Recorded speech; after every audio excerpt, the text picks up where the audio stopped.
Welcome to the REI Foundation Podcast, where we cover all the steps and strategies to make your real estate dreams a reality. Now your hosts, Jason and Peely. Hey everyone, looking for lending for your next project? Well, we want to introduce you to Fund That Flip. So what is Fund That Flip? Well, Fund That Flip is fast, affordable funding for your next real estate transaction. And trust me, we know. We've used them and are using them currently for deals that we're working on flipping homes. So if you want white glove service, check out Fund That Flip for great terms, reliable service, just everything you're looking for from a funding partner. Peely, where can we find them? You can find them at fundthatflip.com/REI Foundation. Again, that's fundthatflip.com/REI Foundation. What are you waiting for? Happy Monday, everyone. Welcome to the Real Estate Investing Foundation with Jason and Peely. Today, Jason, I am riding solo. So with that said, we're going to talk about all of the team members you need to have in your tool belt when you're going out there analyzing multifamily property. And this is going to go on both sides. This is going to be building up your team in a market and also people or maybe partners that you want to have accessible for you. So of course, you do have to have some way of generating leads. So if you're not doing that yourself, you may need to have access to brokers, which is your lifeline to properties out there. They're the ones who are the front line that are out there working the phones, that have the reputation, or are aware of the sellers out there and have the background that really have the leads come to them first. Beyond that, there are wholesalers. Believe it or not, there are wholesalers for multifamily, just like there are wholesalers for single family. Beyond that, you can also now in-house hire on a lead manager, hire on an acquisitions person.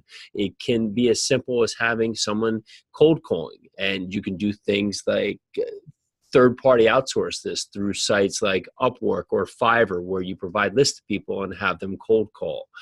There are now other ways that you can generate leads from direct mail. So these are all ways that you can now build up that point of just finding the leads. Next is going to be analyzing leads, or analyzing basically opportunities that come in front of you. When you have the opportunities, you are going to now want to be able to have other people around you that can support yourself and support what you are coming to. And with that, really, what am I trying to say here? They're going to help make sure that the deal that you find is as good as you really think it is. And people you can use, again, is lenders, because of course the lenders are going to want to make sure that they're lending on a great deal for you. And they're also going to have a ton of data on other properties in that area or submarket that they've lent on before to really help you assess how in tune you are to your expenses, how in tune you are to what you're doing for reserves. Also, your property managers. Your property managers are a great source to have locally to be able to tell you how much you're going to be able to see in rent bumps, how much you're going to be able to see in expenses. Past that, also, you could hire on a company that just analyzes properties for you. And this could be that I know people that come in and they bring in interns.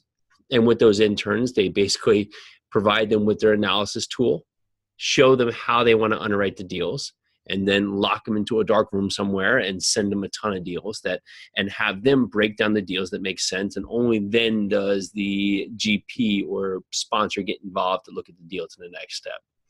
Past now lead generation and underwriting, you want to have your equity source. Now you're building up your team members, and of course this can be in anything. If you're syndicating the deal, this comes in one context. If you're just going to be doing this out of pocket or with another partner, this comes to another context. You do need to have a sponsor for the deal, someone who can qualify and have the credit to be able to qualify for the loan. You also need to have investors, and those investors are going to either be in a limited or a passive role or an active role. These will be other people that have to make up your team. Beyond this, you need to have insurance people that are going to be able to provide the proper insurance to make sure that you are safe into the property and you're providing the right insurance for the property, whether it be general liability or property insurance or anything else that may be required by the lender. Are you in a flood zone? Things of that magnitude. There's other key components out there that you want to think of. We actually had Yona Weiss on the podcast recently, and he does cost segregation. An absolutely valuable tool, especially with the new tax code, to be able to use cost segregation to your advantage for when you're buying a property. Now, of course, you don't want to use this as a tool to buy property, but use this as something in your tool belt to put out there when you actually do have the property. There's other people now for team members. Have we talked about providing laundry contracts? So do you have a laundry vendor? Do you have a cable contract? So is there a cable vendor? Is there a utility reimbursement company that can help you monitor your utilities and make sure you're maximizing on your utilities? And there's different state rules based on the state to state, the discounts that you can qualify for, whether or not you're able to, what's the right term, pool utilities and go out there and bargain for the best price, or are you stuck just going against one provider? So right now we have team members for finding deals, analyzing deals, and then having equity source for deals, other team members. Another one, of course, is going to be debt. You want to have a pool of lenders that you can source for the opportunity that comes in hand. Not every lender is going to be right for every opportunity, and not every opportunity is going to be right for every lender.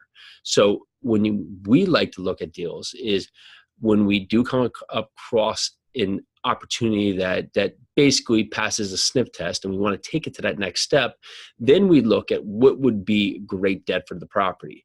We don't put the debt in mind and then say, okay, let's find a property to fit within this box. We look at it as, okay, great, we found an opportunity. What is going to be the best opportunity for debt? So an example is we have an opportunity right now under contract, and the financials are, well, they're non-existent. And so they really just almost do not exist. Mom and pop owner own the property forever, has a rent roll that, you could do in CRAN. And so taking this to a certain type of lender, possibly agency, is not going to be the easiest thing because we don't have the track record to show them. Even though the guy's owned the property for 25 years, he hasn't been tracking what he's doing. That's why it, one, makes the opportunity great, but two, makes the opportunity difficult because what is happening now at the property, it's hard to substantiate because there's no paper track. So with that, we have to look at what are our sources of opportunities for lending, whether it be on the debt side and the equity side, and what can we actually do with this? And so we can access it and find what would be, for us, the best use for this property. So we've come up with a couple ideal candidates. I've reached out to them, and these are not new people that we're meeting. These are people that we've built up over the years to have them accessible. So when we did come across an opportunity that fit this type of lender, we could reach out to them and bring it to them and already have had that track record made. So now we have deal analysis. We have finding deals. We have partners for equity side. Now we have partners for debt side. We have cost segregation. We have laundry, and we have cable. Beyond that, you can think of all the other ways that you may be able to find contracts. Cell tower contracts. It can be, some people have talked about U-Haul contracts, having U-Hauls basically park trucks on there for people to move back and forth and just paying you, whether it's a royalty or for commission or whatever it is, to use the trucks. So think about all the different partnerships and team members that you need on your side. From yourself, if you're thinking about your team, that is basically your internal team, you want to make sure really, I would think you have 4 boxes checked. You either have the time, the money, the knowledge, and the credit. And I've heard this from a guy, Jay Massey, say this before, and it comes down to it is you have the time, and that means you have the time to be kicking the phones or out there trying to find deals. You have the money. Well, that's an easy one. You have the money. The credit, that's another one, that you have the credit to be able to pass on a loan. And so we have time, money, credit, and knowledge.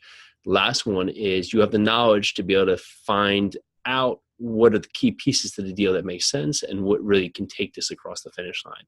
So make sure you're thinking about this from a high level view of what are all the pieces I need, and then start breaking them down and start building out your team now.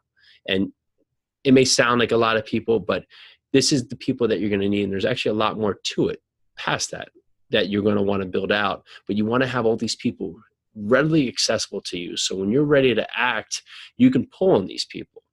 Because other people we wouldn't even get to is if you are investing out of state, you want to have your boots in the ground. That may be your property management company, but you want to continue to build that out so you can be as versed in the market as possible. All right, those are just a couple team members that can be important for you to think about. And even if you don't have a deal now, but you're going to have a deal soon, start building out this team today so you're ready for when that opportunity jumps at you, that you can just slam it home. Okay, Jason here from the I don't know where I was going with that. Jason here from the Real Estate Investing Foundation podcast. Again, happy Monday. Let's do this. Hi, everybody. Are you tired of losing leads? Well, then I want you to go back to episode 157. We interviewed Tom Caffarella, and this guy is a monster at finding leads, keeping leads, and converting leads. And Tom has a special offer for you. He is now giving away his simple 3-step process for how you can more than double your investment business this year by building a brokerage team without taking up any of your time. What? And if this sounds awesome, which it does, you can find all about it at www.buildateamthatbringsyoudeals.com. Again, www.buildateamthatbringsyoudeals.com. Everything you need to know, go check it out. Thanks for tuning into the REI Foundation podcast. Check back next time for more awesome tips and strategies to launch your new you in real estate.